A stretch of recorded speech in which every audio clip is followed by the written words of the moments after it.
Hello, I'm Dwaine, and thank you for stopping by to watch this interview.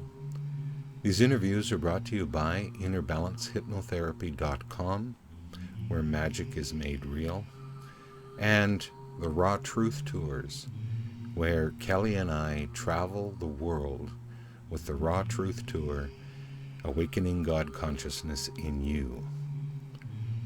This is about you awakening to something that was kept from you for a long time. So stop by either one of the two sites and get yourself acquainted. And now we'll begin.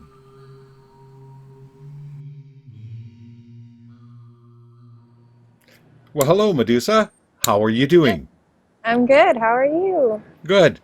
I wanted to interview you because you and I have had some chats together, and I find that your perspective is very clear and very powerful.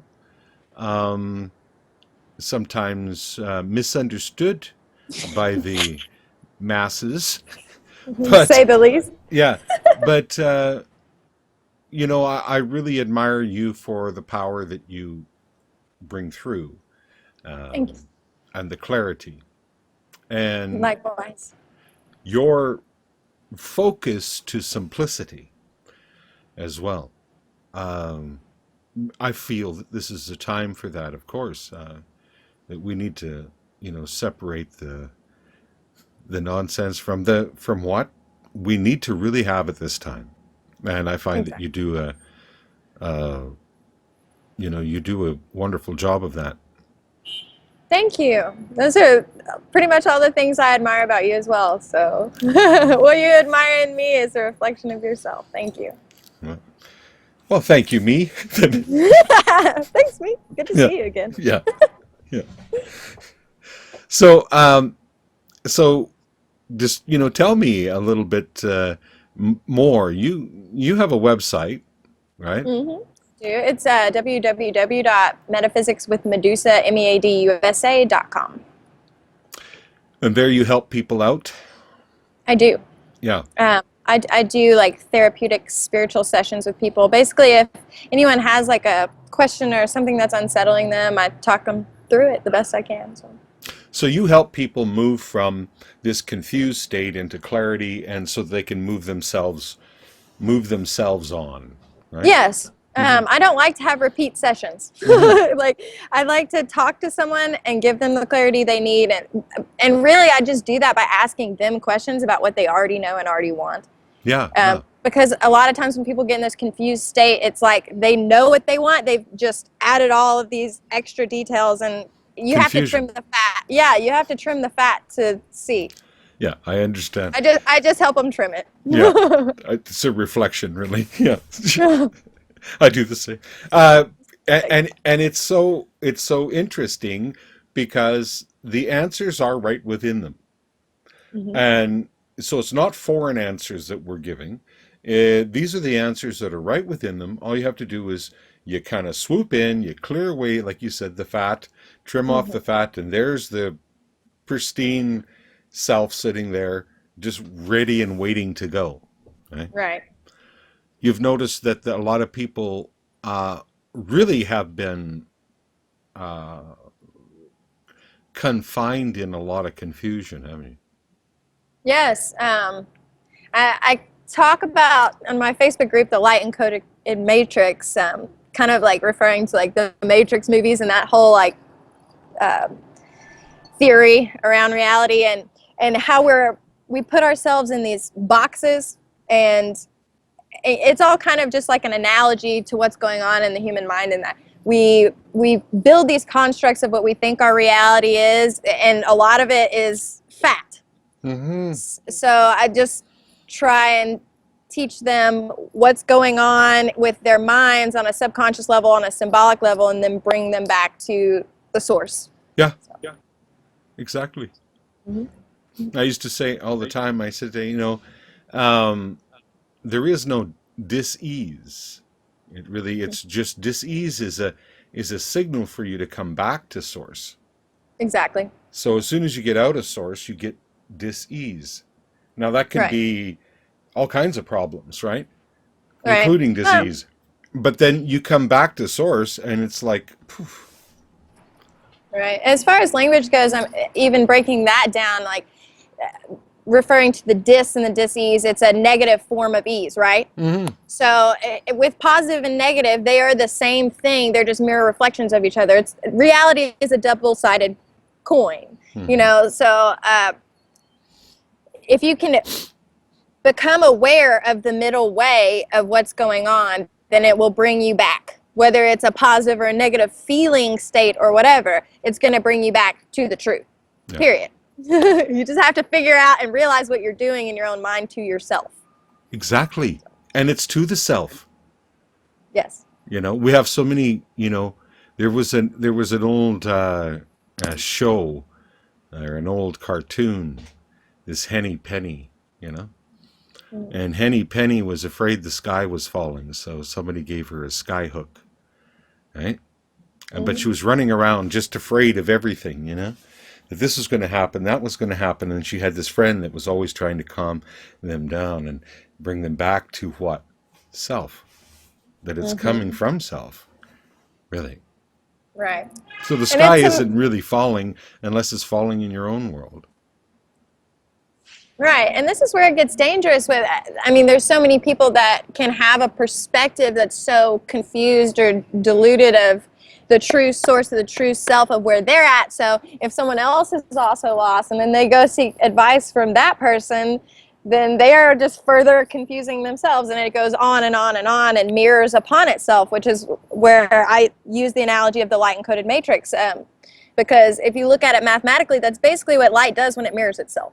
So Yeah. And that's it becomes a fun house of the mind almost. Like it's very easy to get lost, but it's only ever the self. right. Exactly. And once you got that, once you understand home, which is self, you let it all go, and you come back to self. That you're breathing in, you're breathing out. You're creating all of this. Yeah, it's really amazing, like, especially with the self, like, it's so hard to get lost in language when we're trying to communicate something that's so pure. But, you know, it's not like people want to say it's a self, like it's just my body, it's just my mind, or it's just my higher self, but it's a fusion of both. You can't separate anything. Like, that is one of the greatest illusions in reality is separation. Mm-hmm. Because, I mean, even if you look in terms of physics, two atoms are like right next to each other, right? And just depending on how dense their energy is, will create the illusion of solid objects or separate objects. Mm-hmm. Mm-hmm. So there is really only all of it. Mm-hmm. Exactly. Yeah. Yeah. And you're it. Yes. Yes. We're all it. Mm-hmm. Yes. So, a lot of, I don't know how to put this. People kind of find your level of truth quite refreshing, and at the same time, some find it, you know, because of course you're bringing pure truth in, right? So it's like, yeah, but what about all of this, you know, that's going on here and there, and so sometimes you have some fun with that, eh? Well, I mean, sometimes I guess you could say it's fun.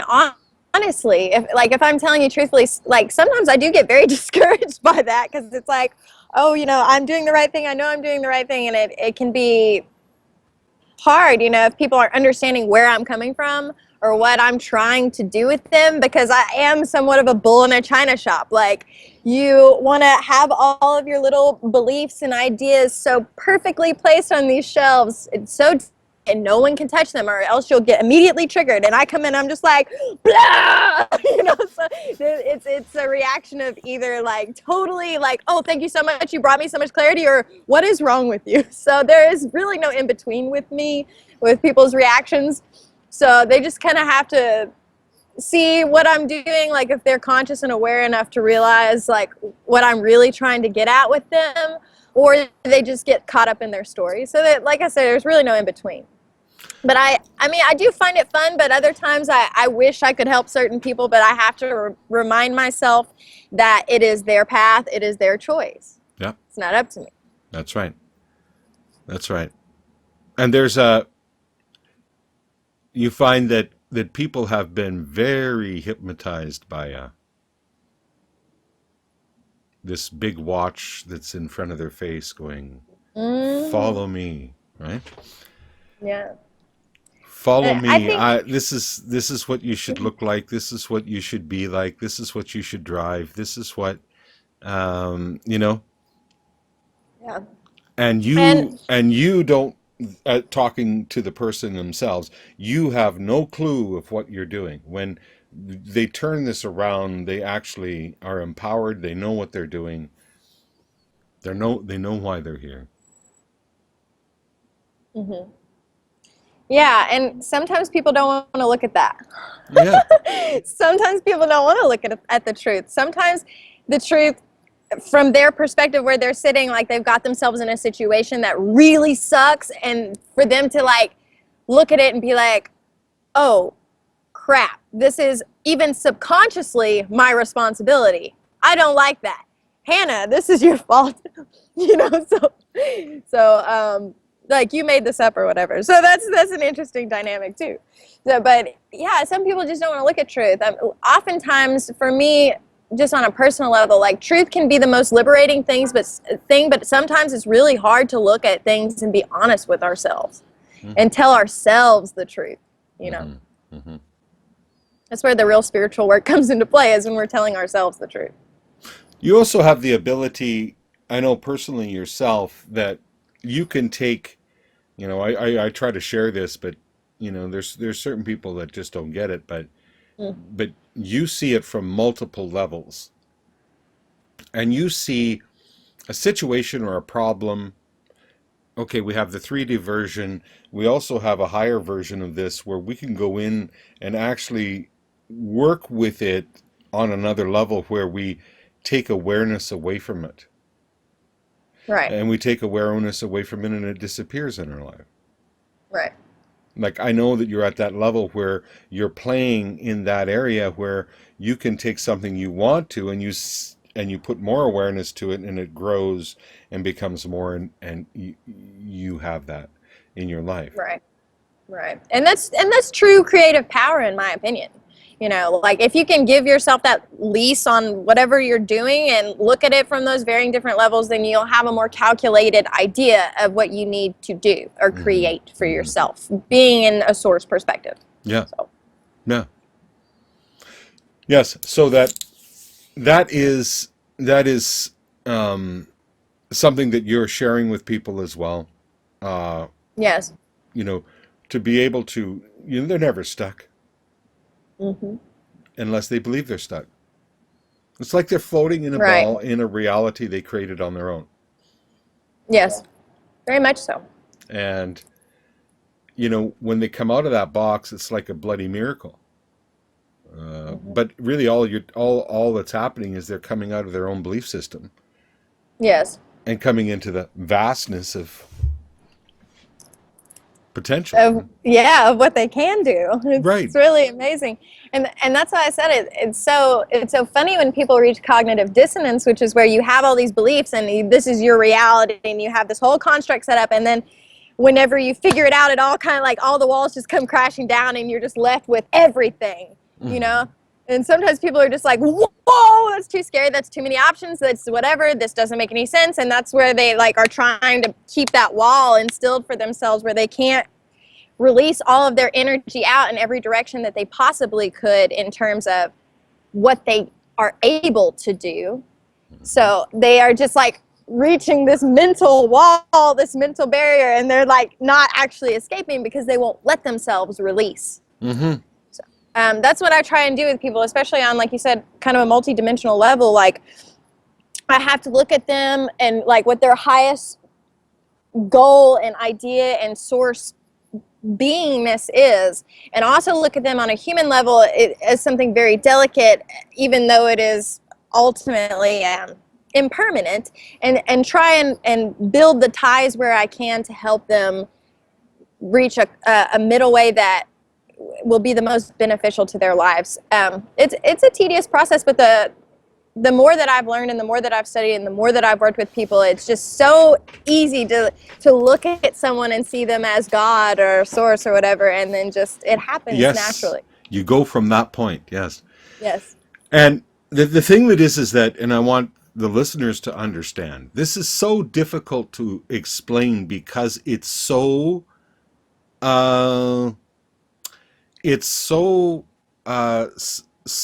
subjective to you itself. So Yes.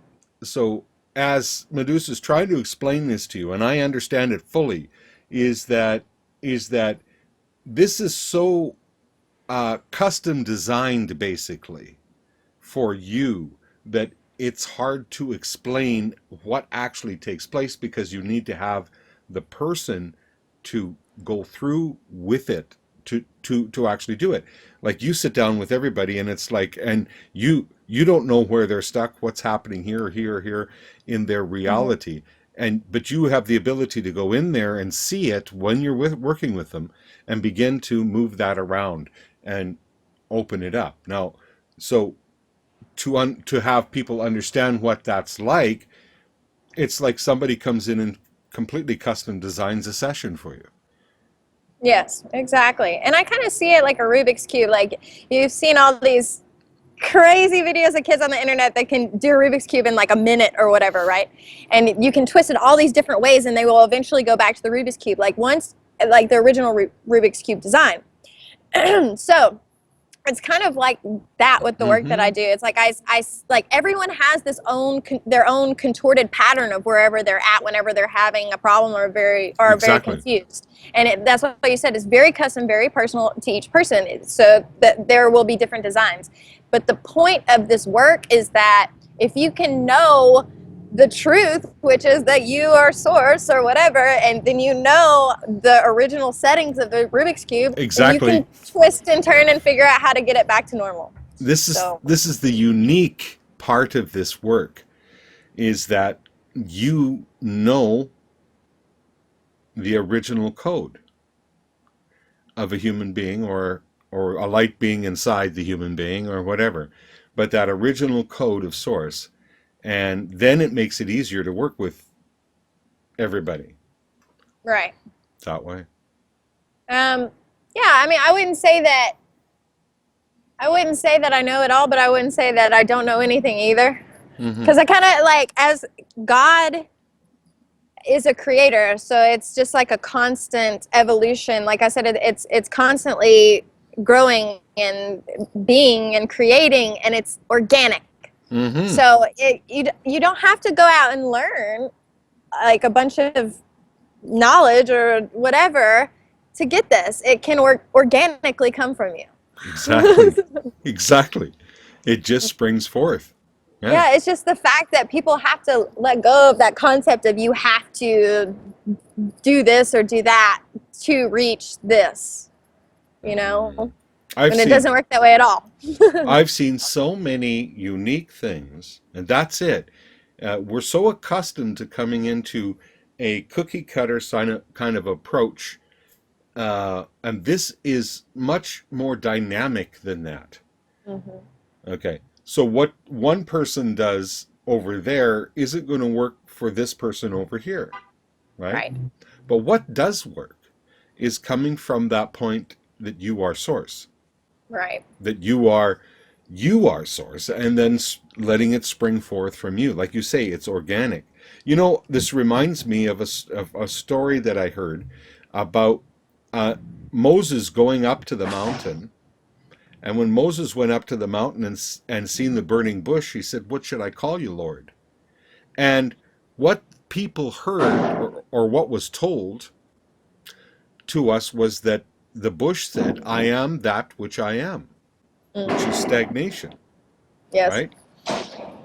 And the thing that is that's not what was said. They actually retranslated it, and they found out what it said was, "I am that which I'm becoming," which is organic, which is and it's becoming through you, through me. So when we catch this wave, you know what I mean? When people actually come in and get sorted out, right? And helped in come back into this wave of things. This is a very that's how come you say you don't want to see that, you don't necessarily have to see them again. It's about them stepping into this energy and starting to expand. Right.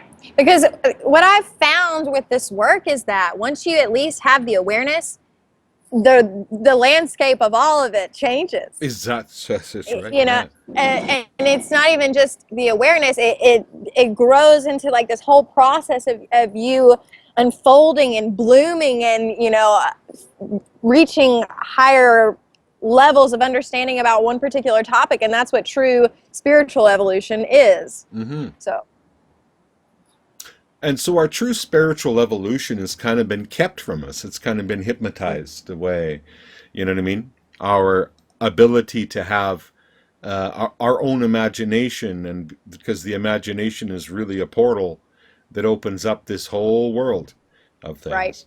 And so this this this new awakening that's beginning to happen with people is they're beginning to realize that they can step through this portal, and that there, instead of just one reality, there's multiple realities, and your reality is a separate reality from another person's reality. There's no one exactly, reality.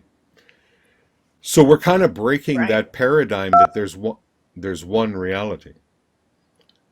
Right. That's really what I'm trying to do. And that's why I said I feel like people really perceive me as a bull in a china shop, because I'm not afraid to speak out anytime I see some kind of weird stuff going on, you know. And it's kind of like you said earlier about how people have been hypnotized and, you know, taught to believe this way or whatever, and they're not being empowered in turn. And I like to say this whenever people are like, oh well, blah blah blah says, or this book says, or whatever, and it's like, if you think that the creator of everything meant to only have one perspective, that there would be so many of us, you know. Mm-hmm, So mm-hmm.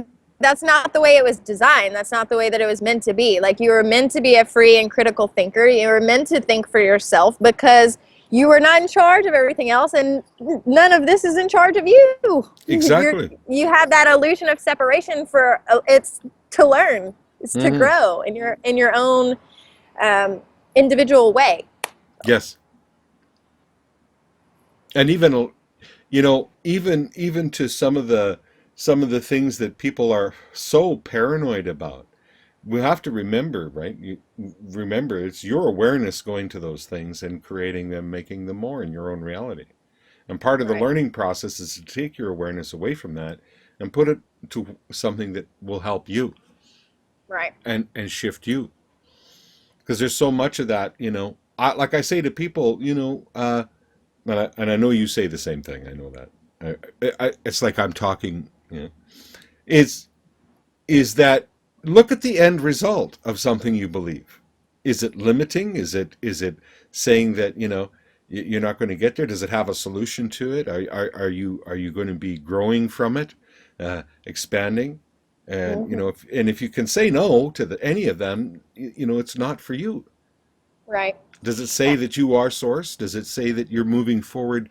This is, you know, does it give you solutions? Right? Right. This is kind of like an odd dynamic I see in this, is that people will try and use this information to just eventually feel good, work on themselves to eventually, like, they won't have any like negative emotion or experiences whatsoever. Like, oh, if I get to this spiritual place, like everything will be perfect. But the thing is that they are not realizing with this is that if you live in that consciousness as now all the time, then that is how you will achieve that. Not by Mm-hmm. doing all this labor and effort and processes to get to that point. It's accessible right now, all the time. Exact. You know? Yes, I know. It's and so this is what you help people do, is to get to where they access it now, right? Yes.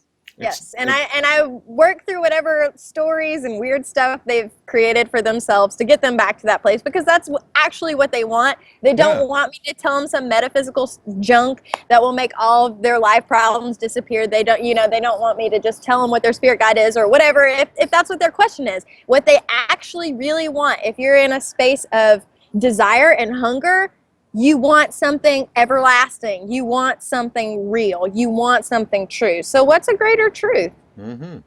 Exactly. Exactly. Yeah.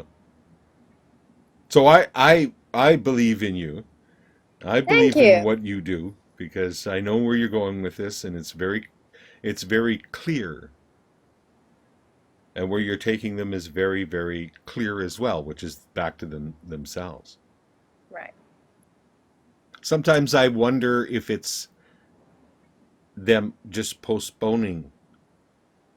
Yes, I believe that it is. I mean, I've I've studied some psychology in my day, and I've seen two different major forms within the last century that a lot of people are still holding on to. And one is that, which is like a Freudian psychology, like they have to go into all their backstory and all their past stuff and all the stories they told themselves about their past stuff, and that's the reason why I'm so confused now, rather than accepting responsibility for This what they vibration right focus now. on. Yeah. Yes. And then there's also a positive psychology, which is a little bit newer and is being more taught in universities and stuff at this point in time, is that, well, let's just be positive about it. Let's just look at it positively, and then all the weird stuff will go away. Well, neither one of those are really hitting the nail on the head. I feel like it's getting closer, but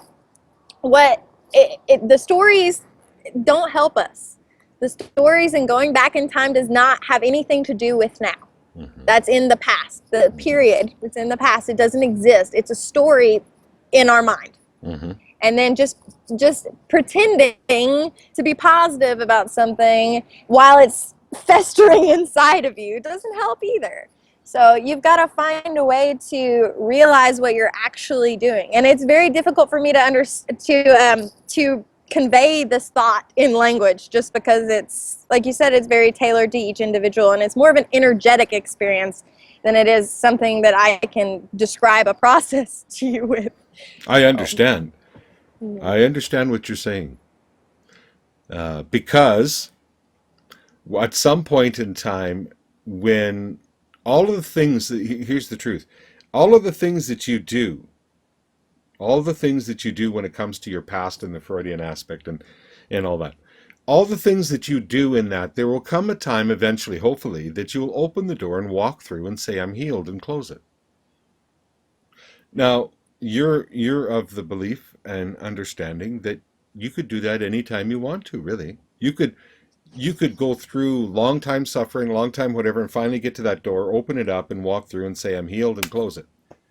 Right. Or or you could do it quickly, you know. Yeah. Does it really matter one way or the other? Eventually you're going to come to the door and you're going to inhale, exhale, and go, whew, that was something, and close the door and be in the present moment, right? Right. And I hear a lot of people talk about how, like, there's like a recurring lesson, and this is like an idea of karma that I don't really see or agree with. It's like you're going on this loop and you're constantly getting wider and wider and wider, like you're going through the same stuff, the same spiritual lessons over and over and over, just in different situations and different varying levels depending on how far you progressed. But the thing is, if you really have dealt with something, then you've dealt with it. And we have, a lot of us, a belief in our mind that, this idea of karma or guilt or, judgment, punishment, this type of thing. So we have had or done something wrong or had a thought that was wrong, and then an experience happens to us, and then we're like, oh, okay, I understand that experience happened to me because I did blah, blah, blah thing that was bad or whatever. And then you heal that, and then you reach a new dimensional level of it when you hit the same problem in in a new life or whatever, which I don't really believe or agree with, because if you've dropped something, you've really dropped something.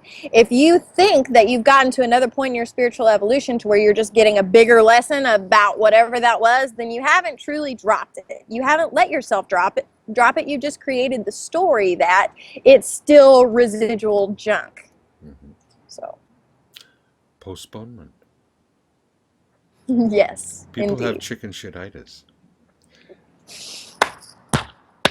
They don't want So to. true. They don't want to stand at the precipice and see that there's nothing out there but what they're creating.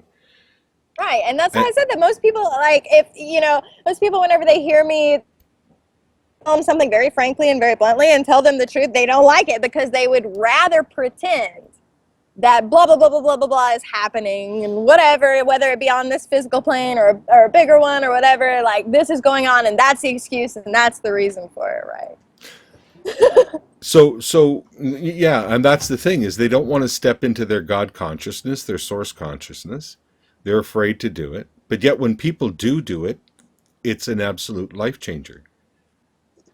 Exactly, because I feel like I hate to prophesy or whatever, but I feel like a lot of people on this planet are imprisoned by this belief Yes. and this confusion and this deception of their own mind. And it's the most liberating experience to realize this for yourself. That it's unlimited and it Mm-hmm. never goes away. Mm-hmm. So I find it really important to explain this to people, no matter if they think I'm crazy or they don't like me or whatever. I find this really important to teach them because, like I said, it is the most liberating thing.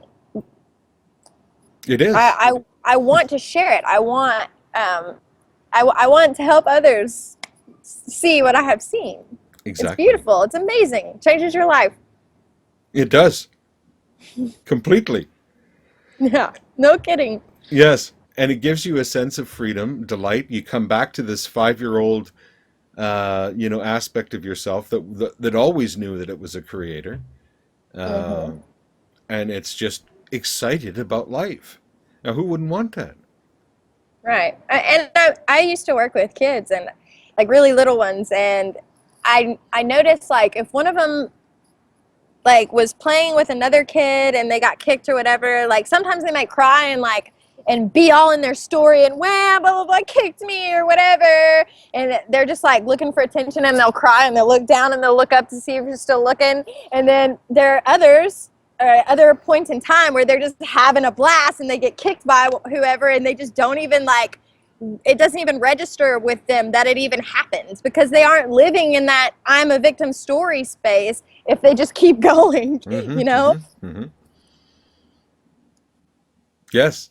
Now, that's where it brings me to this point is that we talk about this aspect, and I want to just share it is that we have this soul, and then we have the unbounded spirit. And the soul records and repeats time, and if we start doing this even at an early age, we start doing this wah thing. Oh, this person did this to me, and this person. You see, now you can watch it. People will be in their unbounded spirit and free and whatever, and then all of a sudden something will trigger, and they go back into their soul and they start going, wah, this, and they might end up in there for some time. Now, when they're in there, in that soul part, doing that, the vibration in the present moment is changed, and now they're manifesting the same thing again. So it's like Groundhog Day because their Mm-hmm. vibration is doing the same thing. And so they get locked and trapped into these things. But It's a then pattern. once they come back to this unbounded spirit that you're free really right now in this present moment right now. You're free that in that unbounded spirit then all of a sudden now you change the vibration in the present moment, you change the manifestation that's happening to you in the future, and all of a sudden it's easier to fly out of these states. But I see it Yes. as that you know, I watch people go in it and come out of it, this sort of thing. Mm-hmm. Just, watching family, people I can't work on or whatever, um, Right. or friends or whatever. But I'm watching this happen and I'm going, oh my God, this is really, I'm starting to, do you see that? Yeah. Yes. And I'll explain it in terms of language the kind of how I see it. It's like the spirit is like this just ball, if I could even say it's a ball. It's like a limitless thing of energy. Everything and nothing all the time, whatever. Now, and how I see the soul is, I mean, there's many theories and religions that point at God said, "Let there be light."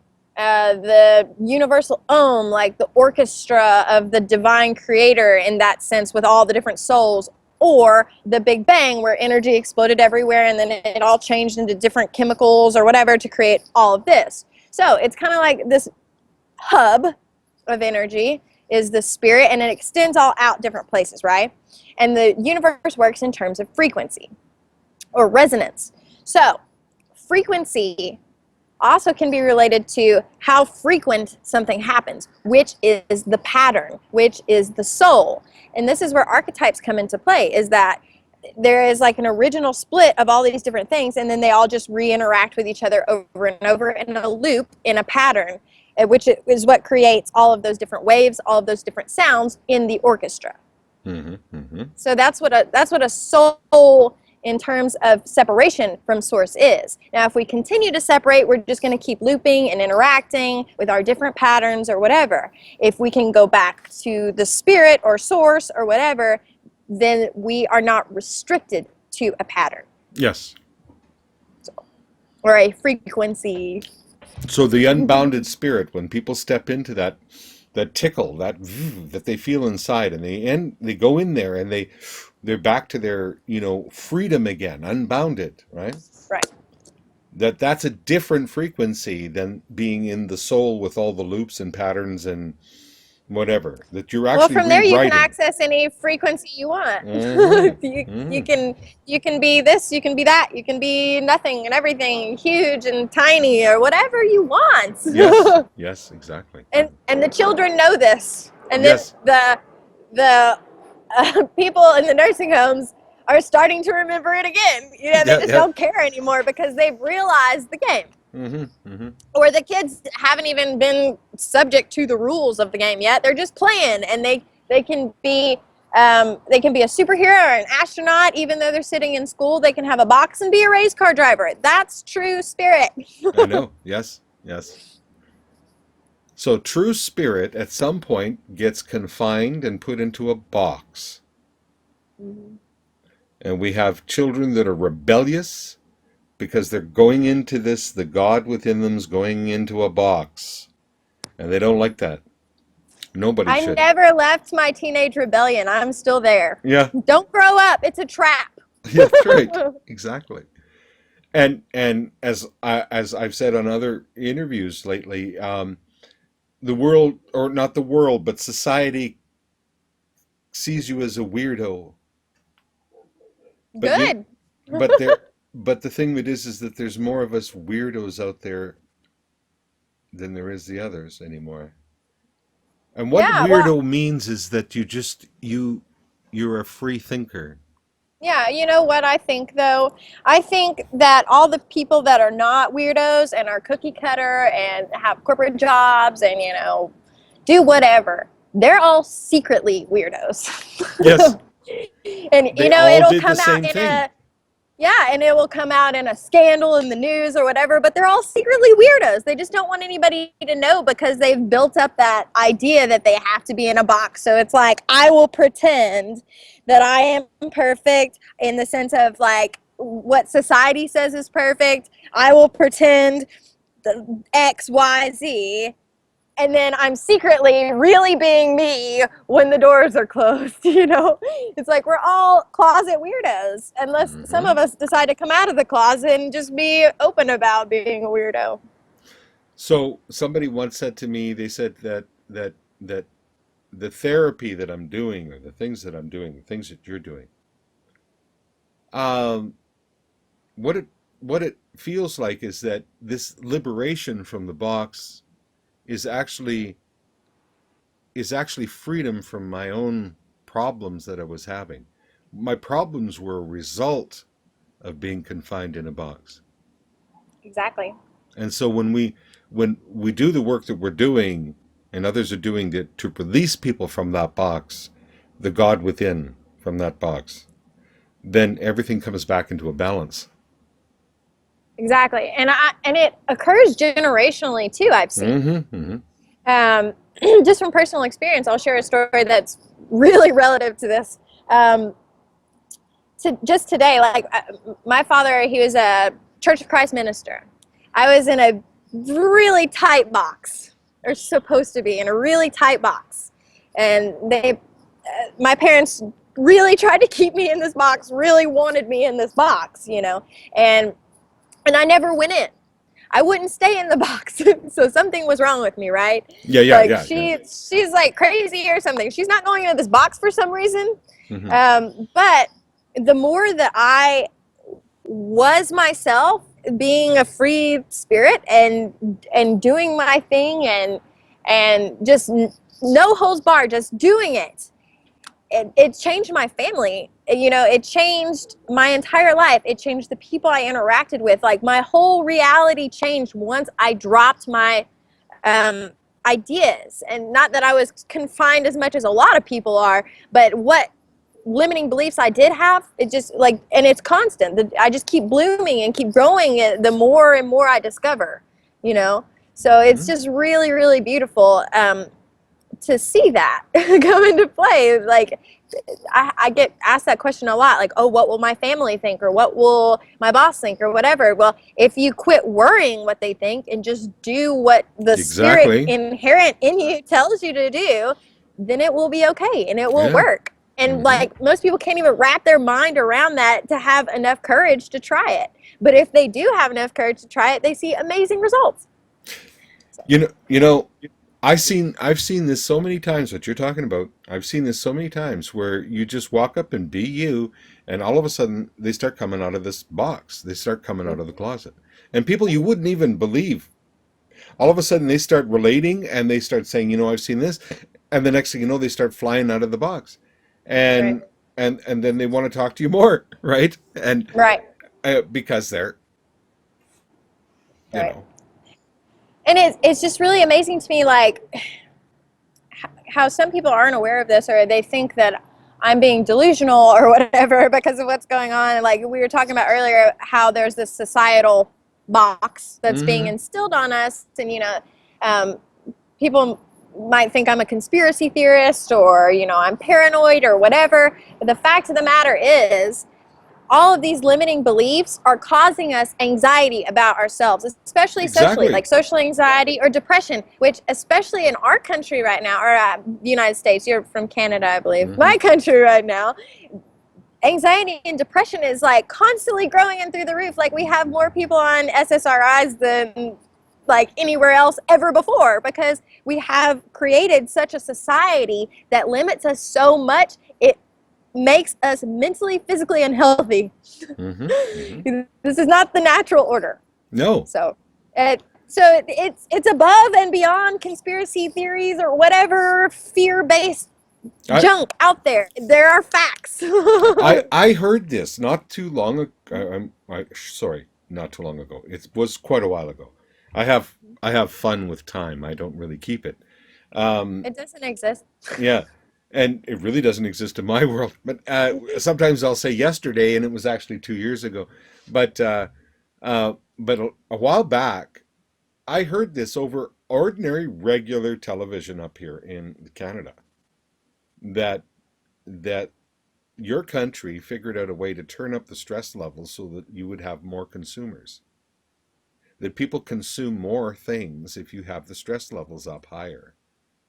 Right. And it's true. If you keep people, like I said, if you keep people in that hungry, agitated, anxious state, they're going to need to be doing something. Like if you talk to someone who has anxiety, they have an excess of energy they don't know what to do with, because they're not properly channeling that source energy that's flowing through their body and keeping them alive. So they feel the need to overeat, to overspend, to be just consumers in whatever way. And I also see people being like spiritual consumers, you know, like Yeah. they're just need more. I need more. I need more. I need more. This is not enough. Whether it be like watches or cars or spiritual processes or whatever, they just are. If you're in that state, you're agitated, you're needing more.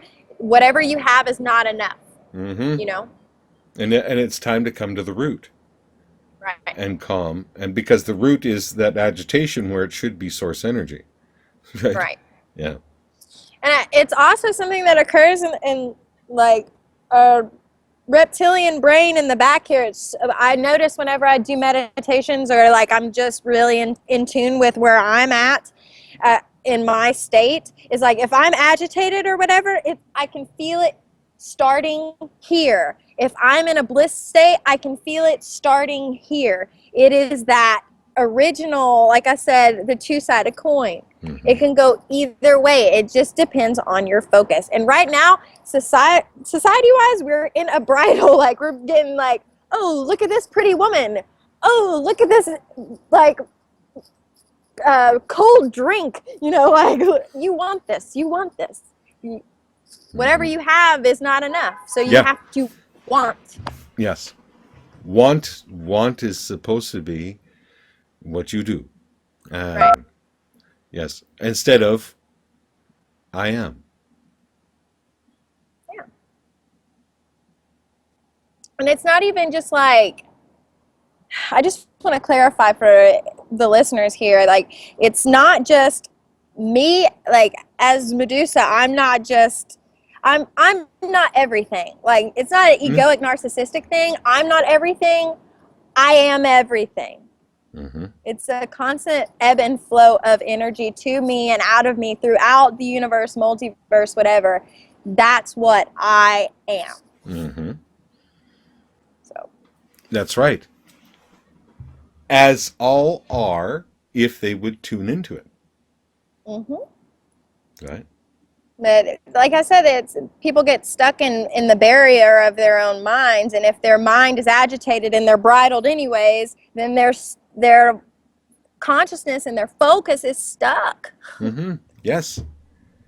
It's taking that bridle off. It's saying, I'm going to look over here, I'm going to look over there instead, you know, and then I will truly see all of it. Mm-hmm. That's the thing with focus. It's even neuroscience will even tell you that if you are focusing like visually on the external world, your peripheral vision is not really there. We reconstruct like the photons of light in our own optical illusion of sight to create the surrounding details. Mm-hmm. And it's the same with our life. Whatever we're focused on is what we're seeing, and that oftentimes has a lot to do with what we're creating around it. Mm-hmm. Mm-hmm. So that's the true key to understanding focus and what you want to do with your energy. Yeah. Exactly. And whatever you end up focusing on as real will be real. Mm-hmm. What you focus on, yes. What you focus on because you're delighted in it will be real. What you focus on, you know, everyone says, well, this is what's here now. Yeah, well, that's only here now because you've been focusing on it. It's only in your Right. presence because you've been focusing on it. If you focus outside of that, beyond that, and imagine what that would be like, then all of a sudden that starts showing up. It's very easy. Right. And if you focus on what you like, not just pretending that you like whatever it is you're looking at, which is what I was talking about, positive psychology, just looking at whatever you're looking at and pretending that you like it, it's not true focus. If you're focusing on what you really, truly enjoy, then you're living your destiny, period. And you're going to come out the box too, right? Right. But it's not something that you just do like, you know, whenever there's a divine opportunity or whatever. You don't just focus there then. It's a constant thing you have to do as much as you can to keep blossoming your destiny greater and greater and greater for yourself. And the more you do it, the more you're going to enjoy it. The more because you see the results happening quicker, because it's got to do with your own personal spirit and what you want to manifest. And Right. that's where, all this, manifestation thing before, with certain books that were out and certain movies that were out about it, seemed to, drift with people, is because they weren't really manifesting what they wanted in the spirit. They were manifesting what they thought they should Right. have in society, in the societal hypnosis.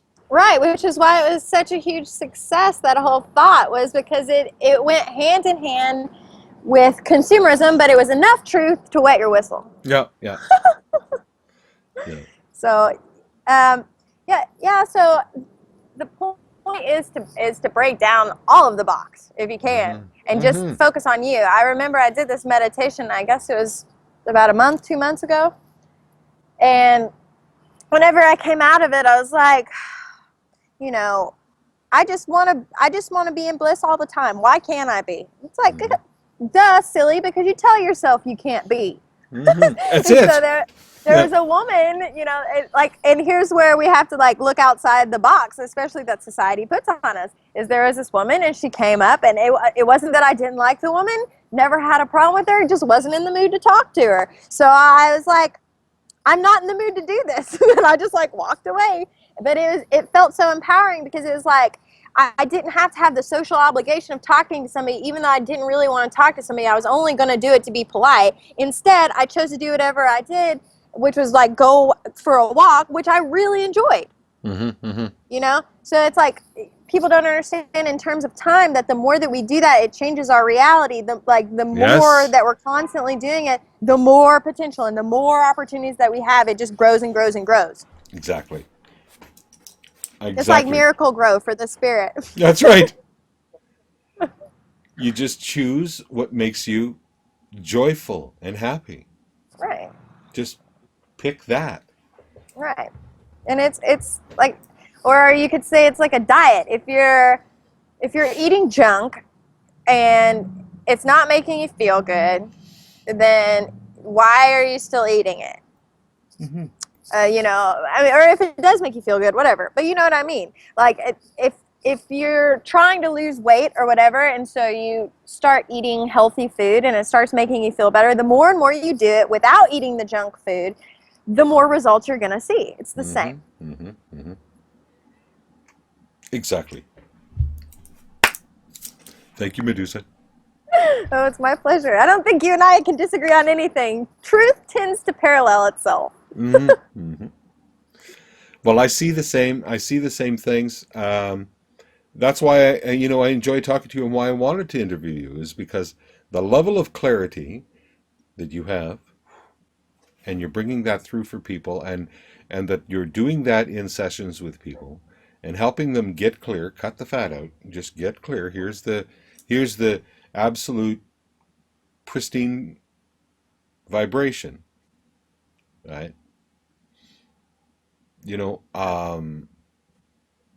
I admire you, so I wanted to interview you. Yeah.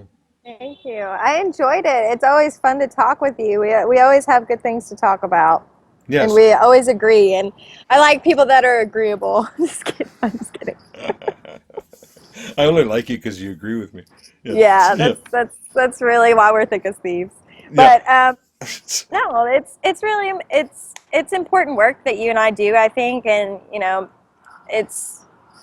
I have seen even people that I worked with, the influence they've had on others, and it's just what other thing could we be doing? What other thing could we be working on? It's the rest is just nonsense to me. There's nothing more fun.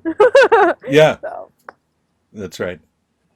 I know. And that's my joy, and that's your joy, is to see people light up outside the box and feel free, right? And begin to resonate with that and feel that joy, because to me that's why I'm here. Right. Yeah. I think the more we grow and the more that people come back into their own place of power, this planet will finally be what it was designed to be in the first place. Yes. And can you imagine if everyone was running around doing what they wanted? This is heaven. It's already here. We just got to accept it for what it is. Yeah, we never left. Nope. It was here the whole time. Yep. Yeah. Okay, dear. Anything you want to leave people with?